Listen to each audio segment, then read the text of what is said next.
Wendy, how are you?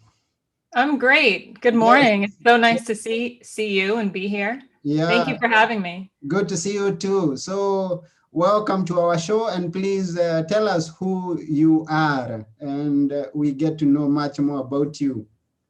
Yeah, so as you said, I'm a lawyer by day. I've been a lawyer for over 20 years. I work in social impact investing.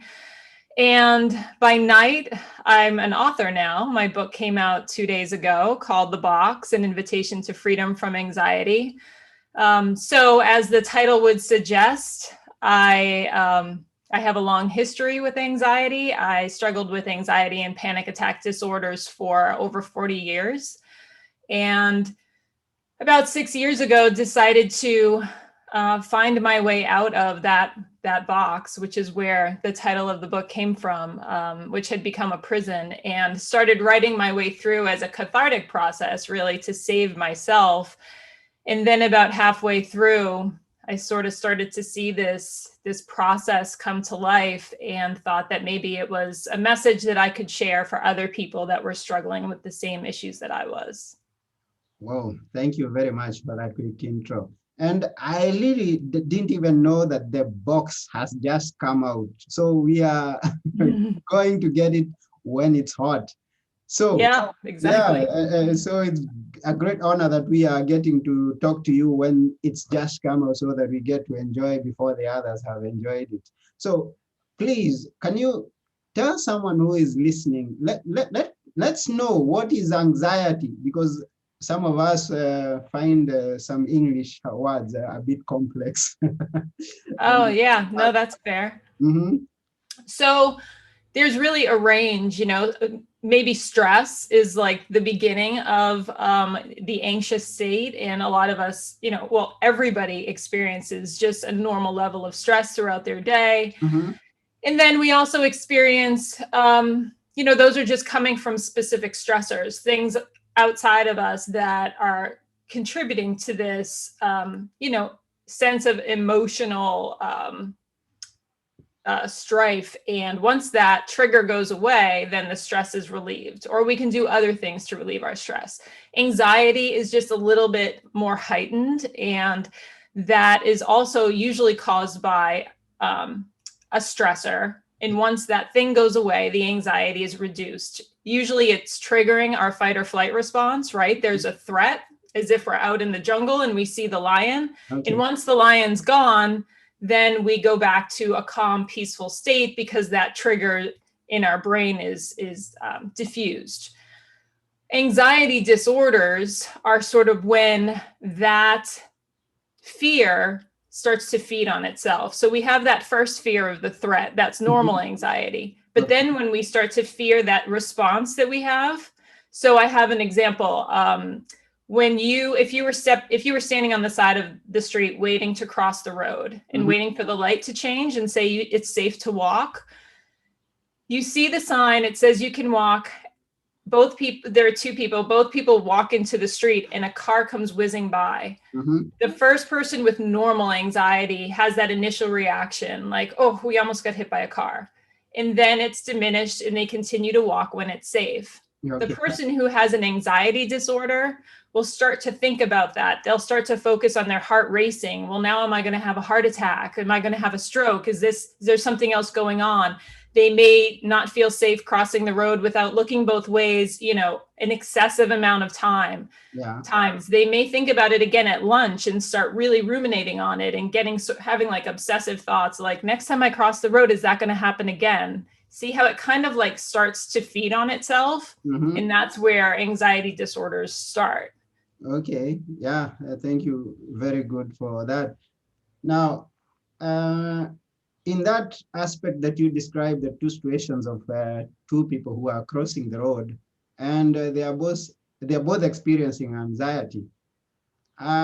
So, is it safe to say that anxiety is not necessarily a negative aspect in someone's life? No, exactly. I think that's one of the biggest takeaways that I found on my own journey to healing, that now I use my anxiety, I call it like as my superpower, Hmm. because it is one of the most primal triggers that we have. It's pure survival instinct coming from our reptilian brain, right? And it's all of this energy.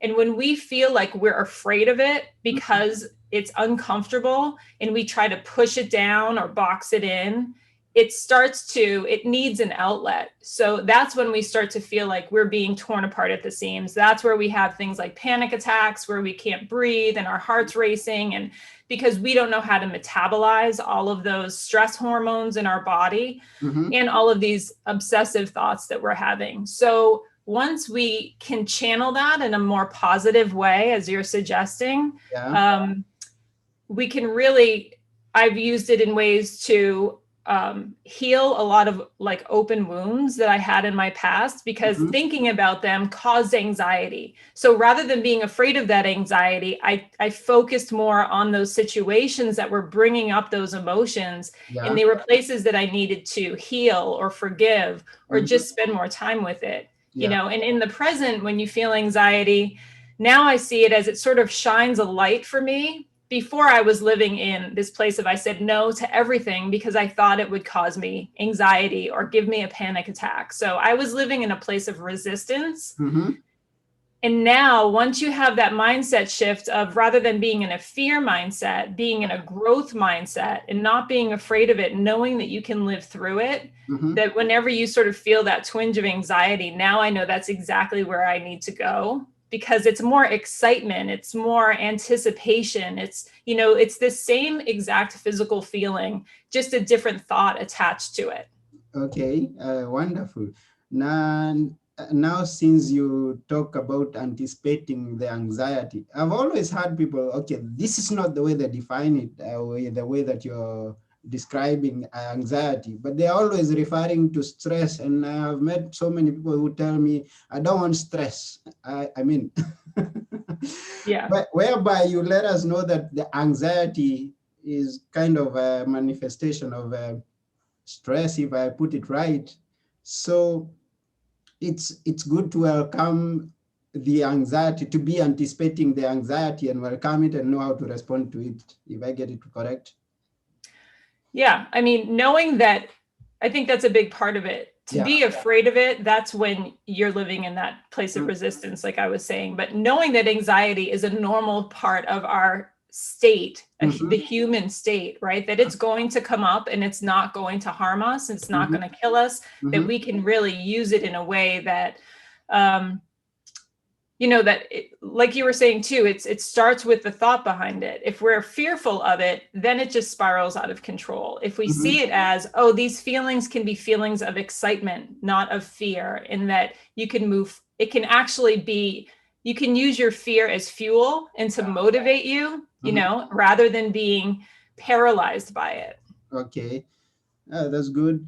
And now, which are the, I mean, you tell us you are in that box. Can you tell us a bit more about the box that you are in? Okay, you just touched on it, but we'd like to know a bit more. And because I believe it's somewhere that some people right now listening to this could find themselves in. And so they have to identify and discover and realize that they're in a box and get the way to get out of it. Yeah, that's a great question, because I was just thinking about this story this morning. It's really about, there are 3 levels of awareness. And I think bringing yourself to a different level of awareness is important to really identifying the box that you're in, like you're saying.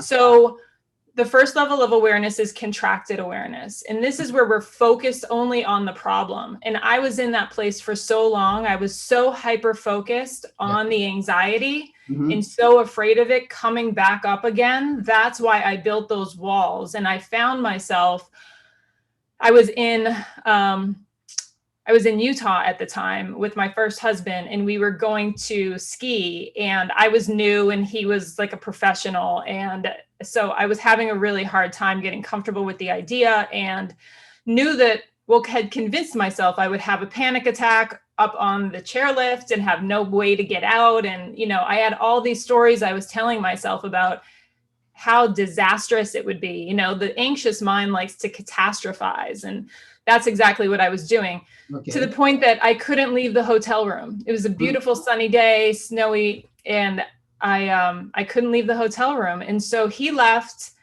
I was crying. Yeah. And I finally realized it was like somebody turned a light on. It was like I was in this box, but it was pitch dark and I didn't know I was in there. And Mm-hmm. in that hotel room crying, it was like someone turned a light on and I finally realized what I had been doing to myself, that I could see these walls now so clearly, Mm-hmm. that I was really, what I thought was a safe place really had become a prison. And I just couldn't live my life anymore. Mm-hmm. And once that light is turned on, it never goes off, you Yeah. know? So at that point, bringing that higher level of awareness, that's more expanded awareness, where you turn the light on in that dark room and you start to see what you've done, where you are, how limited you are. And so the next step out of that for me was to figure out where those walls were. Where's my comfort zone? You know, where's that line that I've drawn that I can't go past right now? And starting to move those walls. And then also looking at the walls to understand why I built them in the first place. What Mm-hmm. are they made of? Are they made of fear? Are they, you know, who made them? And that was asking a lot of questions and getting very curious about what had happened in my life so far, that a part of me felt the need to build all of these walls. And so that's the discovery process that I wrote about in the book. I Yeah. went all the way back to the beginning. Mm-hmm.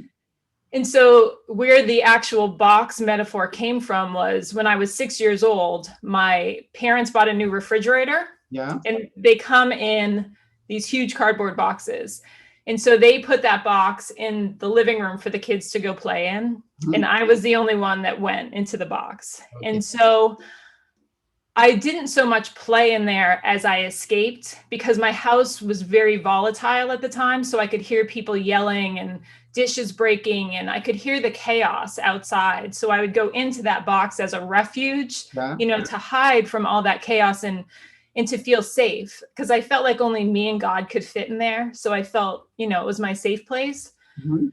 But then once they threw that box away and we moved and I grew, I took that box with me. And that's what I discovered in this writing process and through this journey to really find freedom, that as I grew and my fears grew and they became really things that I couldn't protect myself from, I just kept building these walls higher and thicker.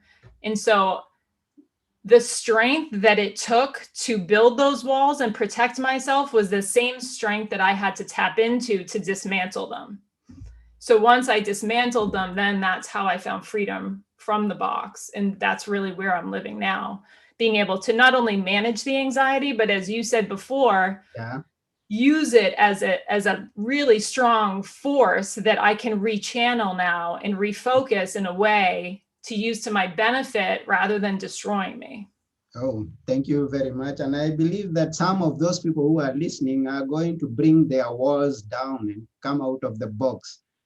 I hope so. And the question is this. We talk of fear, and is fear of those things, some are known fears, some are fears of things that we know we cannot do. And I mean, I believe there are so many kinds of fears that we have in our own life that could trigger that anxiety. And the question is, how do I identify that fear which I have to face and that fear which I have to give up on? How do you identify the difference? Between because I believe some of those things that we fear, we have to find a way of. I mean, this is where we talk about fight or flight, and Yeah. so Yeah. how do I identify the two from the two? The difference. Yeah. So it's a great question. There's attraction-based fear and there's aversion-based fear. So Yeah. that's, I feel like, what you're talking about, right? Yeah.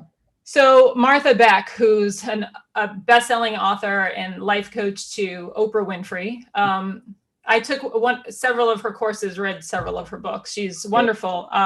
She talks about, it's like tracking an animal, which she actually does. She goes on these excursions to track animals, and you're either on a hot track or a cold track. Okay. And that's when you're faced with that decision, like, is this really a threat that I need to stop in my tracks and turn back Mm-hmm. because it's actually going to hurt me? That's a cold track. Okay. So when you think about it, you can close your eyes and like think about that opportunity or that threat that you're perceiving, Mm-hmm. and how does that feel in your body? You know, do you feel tightness in your chest? Okay. Does it feel kind of cold? Do you get like a cold sweat? You know, like, is that, and then question whether or not the narrative you're telling yourself is true. Like, Mm-hmm. especially with re-entry now after the pandemic, Yeah. I think a lot of us are making up stories around whether or not this is still a threat. Mm-hmm. You know, it's something that's going to harm us physically, you know, contracting COVID. In that level of threat, I think we need to inform ourselves as much as possible and then decide if what we're thinking is actually true, you know? So that's, and then if it's a hot track, you're going to feel expansion in your body. It's going to feel exciting to you, even though your mind's telling you this is probably a threat. You know, again, question that thought. And if it's really your true self, like wanting to go in that direction, your body's going to respond in a different way when you're thinking about it. Okay. So that's more that attraction-based fear, which I felt all the time when I had anxiety. I wanted to get out on those ski slopes and be out there and be, you know, doing it and not looking perfect and failing and having fun and all of that. That was that. But my brain was so wrapped up in how afraid I was to look like that or to have the anxiety out there, or I couldn't take that step out of that box to actually do it. So there was no actual threat to my safety, right? That's the difference. Mm-hmm. So I could feel the pull, but I still couldn't step out and do it. So, Versus if somebody told you to jump off the chairlift, yeah. you get a little tight, you know, that's probably not the right thing to do. That's Mm-hmm. really going to be a true threat to your well-being. So that's the aversion there. Yeah. Okay. Now, please, did you ever get back to ski again? Get back to ski. Oh yeah. So that's a big, it's in my book. So I thought skiing was over at that point, right? I was like, okay, maybe that's not the thing for me. But my second husband is an avid skier. So I had to face that demon again, which I think is a big part of our journeys, right? If we don't learn the lesson the first time, Yeah. I truly think the universe just keeps putting you back in that situation until you learn it. Uh-huh. So now I ski all the time. And every time I go out, it's another lesson. My husband always says, you cried again, you know, at the beginning of the day. If I cry, I know it's going to be a good day because I'm feeling all of that fear that used to stop me in my tracks. Like I wouldn't go out. Now I go out and I go out crying because I'm processing all of this emotion. I'm literally terrified, but I do it anyway. And then I'm so exhilarated on the other side. And that's where the anxiety can actually, it's like skiing. So when you ski down a fall line, you think you're going to fall, right? Mm-hmm. But those skis lift you up. And then you feel like you're at one with the mountain. It's this, that's a perfect metaphor for the anxiety. If you just lean into it, then the universe just lifts you up as you lean into that. And that's where the peace and the excitement and the exhilaration comes from on the other side. So is it the second husband who brought it up again, or you are the one who suggested that you want to go and fight your... No, I didn't. I can't say it was me. No, it was him for sure. I was not skiing at that point. No. So is where you say the universe is going to bring again the test the second time so that you can fight. Exactly. I was doing my own, that's part of my exposure therapy. And that's part of getting past, especially that's part of now, right? Re-entry, like people who have social anxiety, getting back out into the world as we reopen again after the pandemic. That's a big part of it, to expose yourself to these things that are mentally causing you anxiety or stress, to keep going out there so that you retrain your brain and your brain doesn't think of it as a threat anymore. It gets comfortable in those situations. And I believe this is not such an easy thing for many people to identify and then to come out from the places they find themselves in, the box that is. So some of them could be needing a coach. to help them identify their situation and help them come out of their box. Do you do that? Yeah, it's small steps. Okay. It's important to take small steps because they feel, to our brains, they feel doable, right? Mm-hmm. And they're sustainable. And So mhm. if you just take, I had somebody ask me the other day, like just the thought of going back to a different state, to their college again, and seeing all of their, all of the people there, and in all of those social situations, like she just felt paralyzed. Like, I don't even know how to do that anymore. And it's really about leaving the house and going to a store and coming right back to your safe place, and then doing it, 2 times a week, and then adding in something else, and then meeting with a few friends this day, or in a place that you feel safe, but you could retreat if you needed to just start dipping your toe in. Because then as you continue to do that and add on a little bit, then you find that you make a significant change over time versus trying to get from A to B, which is like a 90-degree shift. Yeah. Our brain, that just causes anxiety immediately in our brain, and it's not sustainable. Even if you do it, you'll probably panic and you'll go right back, so it's really important to take those small steps. Oh, thank you very much for letting them know that is taking the small steps. And actually, where I was aiming at is whether you yourself now, because you've written a book, so it's and it's something that you've been through. You've been in the box and come out of the box. Whether you work with people one-on-one to help them identify and come out of their own box. Oh, As a coach, Yeah. Yeah, you do that. Yeah. Mm-hmm. Exactly. Yeah. So I do one-on-one coaching, and it's on my website, wendytamisrobbins.com. Okay. And I do some free discovery calls that are about 20 minutes to sort of, define the issue, see what's working, see what's not working, see exactly where people are in terms of the box that they're in and where they are in their journey. So I think those are helpful. But yeah, I think that it's been an amazing journey to see so many people in different situations, different parts of their life, I have 20-year-olds, I have 50-year-olds, men, women. Anxiety comes in all walks of life, and it's not a one size fits all solution, so there's so many self-help books, and all of that stuff is great. But I think coaching brings a different aspect where I can be understanding that person's specific journey and issues and how we got to where we are and where we want to go from here, so it's really tailored to the individual. So I think coaching, and I know coaching helped me on my own journey with my coaches. Okay. So I think it works really well in this area with anxiety and panic attack disorders. That's good, because I know there are many people who find themselves in situations they don't understand. And so you find yourself in a place where you don't even know that you are in. And right. Things are not working out right. And you discover the symptoms that you expressed. Maybe you can say them once again, the symptoms, to identify that where I'm going through, abnormal response to the anxiety.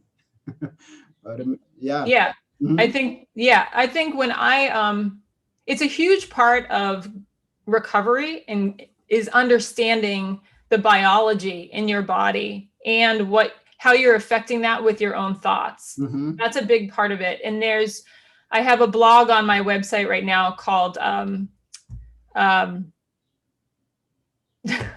course I can't think of it.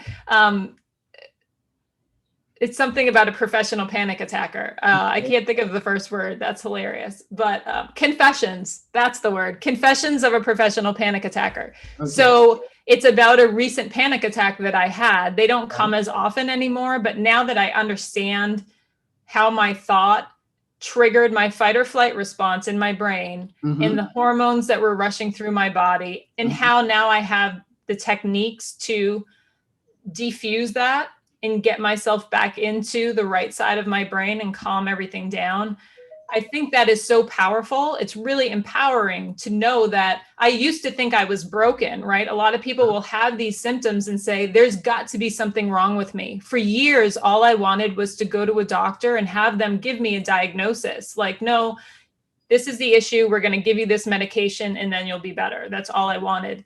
I didn't want to believe that it was in my mind and not something that could be controlled. Now I understand differently that I can control my thoughts, but understanding the biology and knowing that, oh, this is exactly what's supposed to happen. Like, I had a client yesterday who was like, I'm so triggered by this. I'm so obsessed. I can't stop thinking about it. I can't focus on anything else. And I said, yeah, that's exactly what's supposed to happen. When your fight or flight response is triggered, your focus narrows only, into only that threat that's in front of you so that you can survive. I mean, that's what's supposed to be happening. So I think when you understand all of that, it relieves that pressure. It alleviates all of that, that weight of feeling broken. And I think that's really important. And so then it also, helps you bring in those techniques and learn how to, like I said before, diffuse it in the moment. Ah, wonderful. And yes, with the website, the blog, and where to buy your book, we are going to provide that on the links, and so people can order your book. Your book is The Box, an invitation to freedom from anxiety. Yes, the listener who is listening, you can be free from anxiety. So the book just came out, did you say 2 days ago? Yeah. So how long did it take you to write it? Because I was going through my own healing journey while I wrote it, I think it took me a little bit longer. It was about 2 years to really get everything in there. And then another year to edit and find my publisher and, all of the things that go into it to actually get a book in your hands. Okay. But it's been out for pre-order for a long time, and we had great pre-order sales. And then we ran out on Amazon because we didn't expect the sort of overwhelming response that we got. So it's been going really well. And the process was something I'd never experienced before. It was really amazing. And it's your first book, yeah? It is not my last, but my first. Not your last. Definitely, we will be waiting to hear more.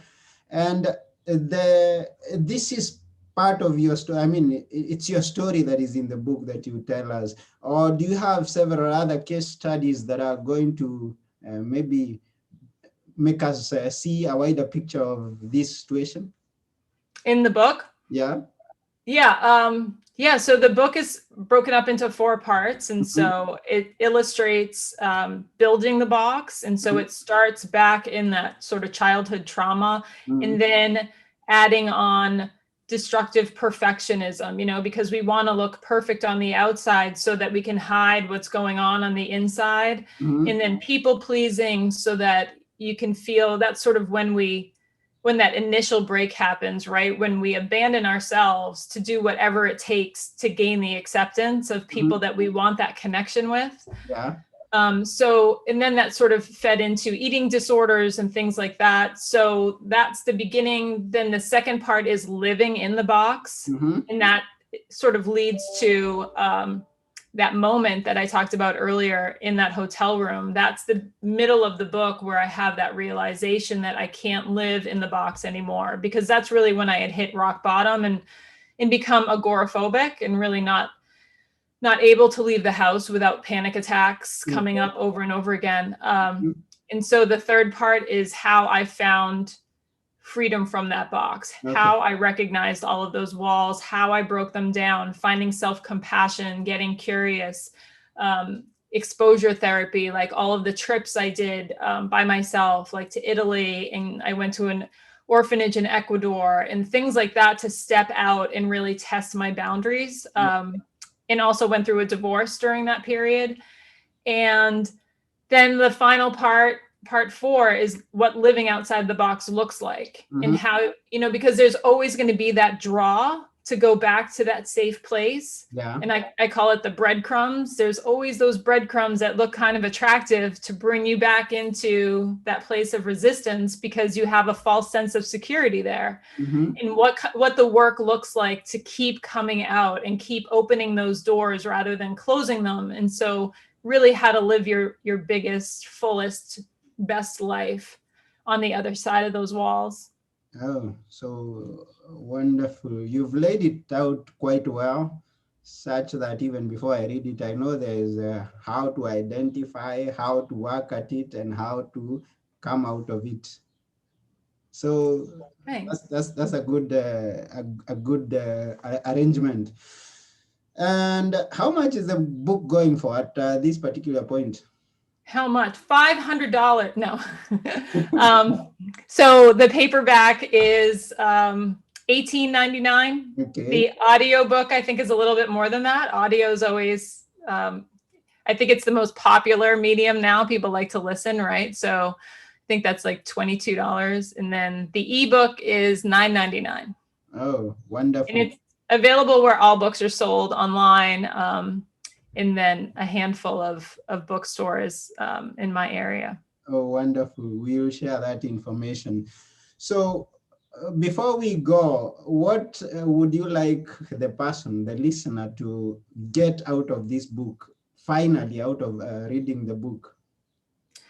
Yeah, I would love them to get, I really think it's a message of hope and healing. I think I want them to know that they're not alone. Yeah. The numbers in the United States they were 40 million before the pandemic. Yeah. You know, people suffering from anxiety disorders. It's the most prevalent mental health issue in the United States. And I'm sure those numbers have only grown through the pandemic.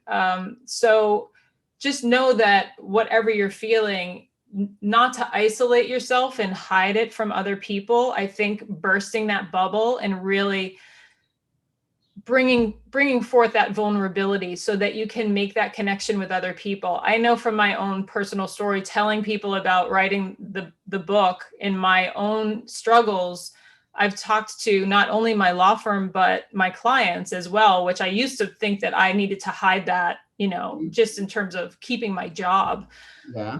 Every single person I talk to has their own personal story, whether it's them having, you know, struggled with anxiety or currently struggling with it now with the pandemic, or a loved one that's struggling, where this book gives a window into what it's like to be in that space so that loved ones can understand it better, you know? So definitely, you're not alone, and that there is hope for recovery and the life that you've always wanted, and that you can hear whispering, you know, inside of you, that is still available.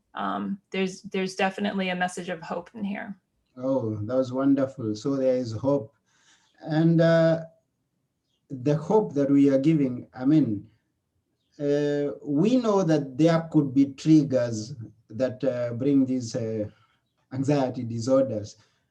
Do you advise someone to identify the triggers and run away from them, or find a way to avoid the triggers? So no, I think that we should identify the triggers for sure. Yeah. And then, so I have something on my website as well. So I have something called the Anxiety Relief Power Pack, and it's 4 downloads of really my best content. And one of them is called Diffuse Your Triggers. So it's exactly on point. I think that it's important to identify them and then to have the skills to diffuse it, because your triggers are coming from your thoughts. They're not coming from circumstances, right? Your circumstances are out of your control. So if we're always trying to control that, we're really causing ourselves suffering, because we can't control that. The only thing we can control are our thoughts about it. So identify the trigger, and then identify your thought that you're having, because that's where the magic happens. That's where you can make a change. And so I walk through the whole process in that download around diffusing that, where you tell yourself the story, right? The story's very dramatic, I'm sure, around the trigger. Sure. And then you neutralize it. you make it very sanitized, like you Mhm. sterilize it. Like instead of saying Michael, you say a man or whatever it may be. Instead of saying a lion, you say an animal with Okay. fur. Yeah. So you neutralize it, you take the power out of it. Mhm. And then there are other grounding techniques you can do because you've already triggered your fight or flight response. Okay. So one of those is the 5, 4, 3, 2, 1 technique. Yeah. So once you've neutralized the story, then you can stop thinking about the story and get into your senses. So you Mhm. find 5 things that you can see, 4 things that you can touch, 3 things that you can smell, and so forth. Ah, And once you sink into that direct experience and not having thoughts about it, that diffuses your fight or flight response. So now you're sort of back to zero. You've shut everything down and you've diffused that trigger. And now you can rebuild the story on the other side, mhm. right? You've unraveled the whole story. You've neutralized it. Now you can rebuild the story to whatever you want it to be. Good. Wonderful. Now, here you are a lawyer, you're an author, and I know there are stages that you've come through that you would not have come through if you had not identified or worked at your anxiety disorders. Can you tell us what you're very happy about? Um, I'm happy that I went through the process, and I'm happy that because I never thought that the life that I'm living now was possible. Mhm. I had really resigned myself to thinking I would always have to. I called it walking around with a bag of anxiety and then walking around with a bag of tools to help me manage the anxiety. And they just weighed me down for so long. And now being free of all of that, it's like I've freed my hands so that I can, embrace people and love them fully and have the connections that I've always wanted to have. Especially with my marriage now, it's just a relationship that I never thought was possible because I wasn't available to accept love or to give love. Mhm. There's so many ways that anxiety can affect you that you don't even realize it's happening. You can become so shut down and so afraid. So now I love being open to even thinking I can say yes to any new opportunity because I know it will bring up anxiety for me, but I can live through that. And the life on the other side is just so bright and beautiful. It's really, I feel like I've benefited from the journey. So I would never say, I've had people ask me, would you rather have had a life without this affliction? And I honestly can say no, Mhm. because I wouldn't be where I am now. I wouldn't be the person I am now. So you do really appreciate the challenges that you've been through. Absolutely. Ah, Absolutely. wonderful. So to all those who are listening, you don't have to fear anxiety, but you have to look at the other side, the brighter side of life, and work it out. And Mhm. one of the ways to work it out is from reading a book from someone who's been there and come out of there. And now it's always something good. And I always say, even I've said this in the book that I have written, and it's about looking for advice from those people who have been there and done it. You're listening to Wendy, who's been through it, come through it, and is living on the brighter side of life, and looking back and appreciating all the journey that she's been through. You don't have to go it through by your own, on your own alone. You can just read this book and let it guide you, let it give you inspiration. And also reach out to Wendy and ask for a hand as you walk this path. It may not be easy, but with someone holding your hand who is Wendy, you can always make it and come out bright. So thank you very, very much, Wendy. We really appreciate you being with us on this book talk. And we are wishing that many people may take the book and benefit from it. So thank you. I hope so. Thank you so much. That was so inspiring. I really appreciate the time with you. It was wonderful. Thanks for having me. Yeah, we also appreciate. Thank you and have a good time. Thanks. You too. Okay.